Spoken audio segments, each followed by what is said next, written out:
A couple of videos ago, we figured out how to go from the empirical formula, to the mass composition. And all I mean by that, mass composition, is that you could start with the empirical formula H2O, which is also its molecular formula, and then we were able to figure out what percentage of this was water and what percentage of this was hydrogen. The way we did it is we said, okay, oxygen's mass is 16 atomic mass units, hydrogen is 1. The mass of the entire molecule is 2 times hydrogen, 2 times 1, plus 16 for that one oxygen, so it's 18. And then we said the composition of oxygen is just 16 over 18. So oxygen is 16 over 18. And if I don't have my calculator anymore. I think the number was something on the order of 88% or 88.9% oxygen. So now let's see if we can go the other way. Let's see if we could start with mass composition. Mass composition, the percent composition of the different elements, and then go to empirical formula.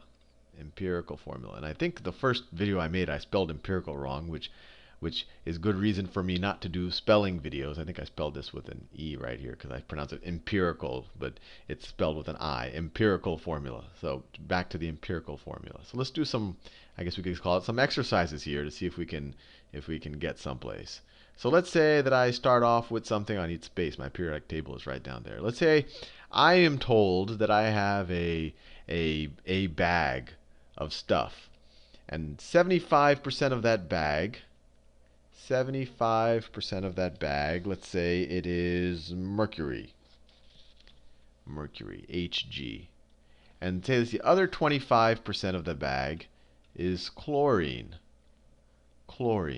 So my question, or the question that I'm asked, is what is the empirical formula of the stuff that I have here, assuming that it's all one molecule or one type of molecule. So what is the empirical formula? Empirical formula. What is it? So the way to think about this is just to assume, I don't know, let's assume that you have 100 grams of this stuff. Right? And the reason why I'm picking 100 is because 100 is a useful number to deal with. So if I have 100 grams of the stuff, all right, so let's say I assume that you have 100 grams. 100 grams. If you have 100 grams, how many grams of mercury do you have? Well, that means that you have 75% of that. That means you have 75 grams of mercury. Hg, and that means you have 25 grams of chlorine. You might be saying, where did you get these numbers from? You know, the percentage doesn't necessarily. Well, I got the numbers because I assumed 100 grams. I could have assumed 112 grams or 7 grams, but those would have been harder numbers to work with. So I'm just assuming 100 grams. So the question is, in 75 grams of mercury, how many moles of mercury do I have? So I need to convert from grams to moles. So let's go the other way. 1 mole of mercury, this is at least how my brain thinks. Let me suitable color. So 1 mole of mercury. So 6.02 times 10 to the 23 mercury atoms. What's the mass of that? Well, it's equal to whatever mercury's mass number is in grams. So let's go look up mercury's mass number. So mercury is a transition metal. It's one of the few metals that are liquid and at room temperature. Right there, we have mercury. Its mass number, let's pick the 200. It has a mass number of 200. Obviously, there's some mercury out there that has a mass of 201, but for our simplicity, let's say it's 200. So mercury, where was I? Oh, it's up here. So 1 mole of mercury is 200 grams. 200 grams. How did I get that? Mercury's mass number. 1 atom of mercury has a mass of 200 atomic mass units. So 1 mole of mercury, 6.02 times 10 to the 23 mercury atoms, has that many grams of mass. So instead of 200 atomic mass units per atom, we have 200 grams per mole of that atom. But it's an easy calculation. You just look up its atomic mass number and say it's that many grams when you have a mole of the substance. Fair enough. And what about 1 mole? 1 mole of chlorine? Well, we do the same exercise. We go down to our periodic table. Chlorine has a mass number of, let's say, 35. It has various isotopes on this planet, but let's say the mass number is 35. So 1 chlorine atom weighs, well, now I shouldn't say weighs, I have to be very careful. 1 chlorine atom has a mass of 35 atomic mass units.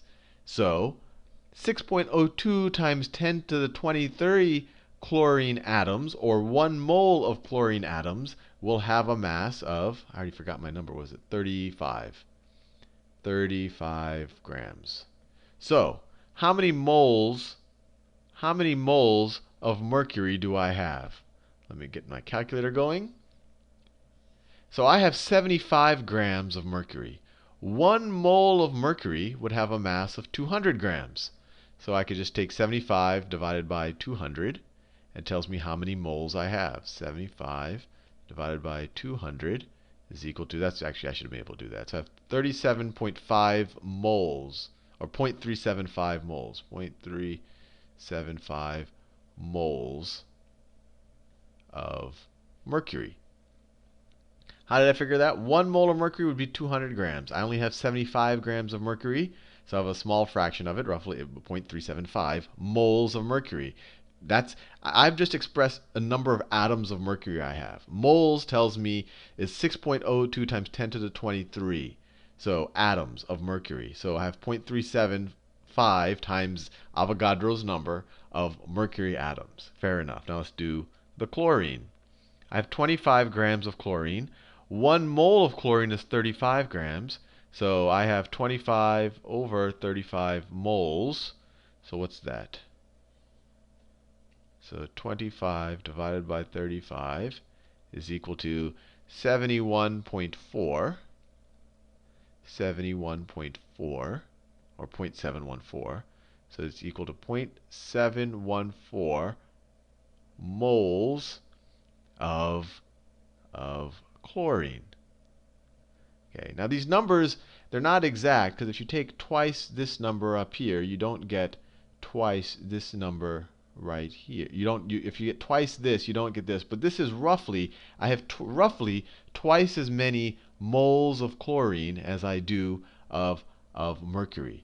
So that tells me that for every mercury atom, remember, moles is just a number. For every mercury atom I have 2 chlorine atoms. So the empirical formula here is, for every mercury, I have 2 chlorines.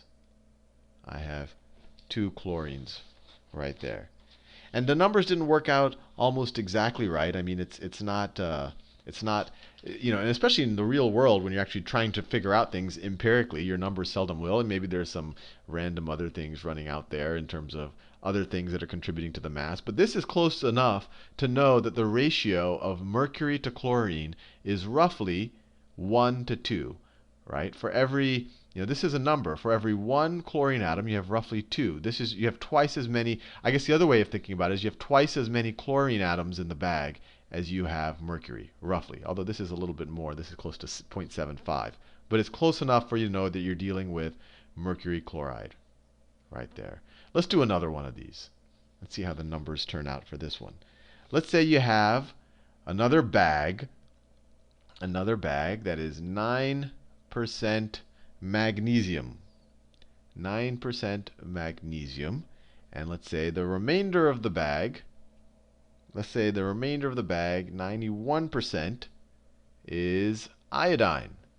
91% is iodine. So the way to do all of these is just to do the same thing. Assume you have 100 grams. So if you have 100 grams, of which you have 9 grams of magnesium, and you have 91 grams of iodine. And then figure out how much of a mole of magnesium, what would be the mass of a mole of magnesium and a mole of iodine. So let me write here. 1 mole of magnesium. And we want to figure out 1 mole of iodine. 1 mole of iodine. Let's figure those out. So magnesium's mass number is let's just go with 24. Let's say we have the isotope that's 24. Magnesium is 24, and since we're already down here, what's iodine? 127. That's 127. Iodine is one of the halogens. Iodine. So let's see. You have 127 and you have 24. Let me write those down. So you have 127 and you had 24. All right. I have a bad memory too. So what was it? Magnesium. Right. 24. So these are their one atom of iodine has an atomic mass number of, or has a mass of 127 atomic mass units. So a whole mole of it, 6.02 times 10 to the 23 iodine atoms, will have a mass of 127 grams. You just take the atomic weight or the atomic mass, and say it has that many. The mass will be that many grams when you have this many of the atom. So, and then 1 mole of magnesium will be 24 grams. So now we just figure out how many moles of each of these we have. We have 9 grams of magnesium. So what fraction of a mole that is? A mole is 24 grams. So this is equal to 9/24 moles of magnesium. And what is 9 over 24? 9 divided by 24 is equal to 0.375. So this is equal to 0.375, which is similar to what we had in the last problem when that 0.375 showed up. And 91 grams of iodine is what? 91 grams of iodine.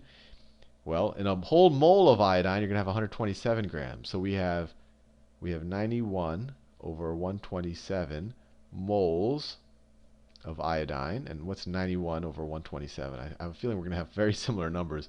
121 divided by 127 is equal to 0.716. So this one turned out, I should do another problem with better ratios than this. These have the same ratios as the last problem, 0.71, 0.72 roughly moles. Moles of iodine. This is moles of magnesium.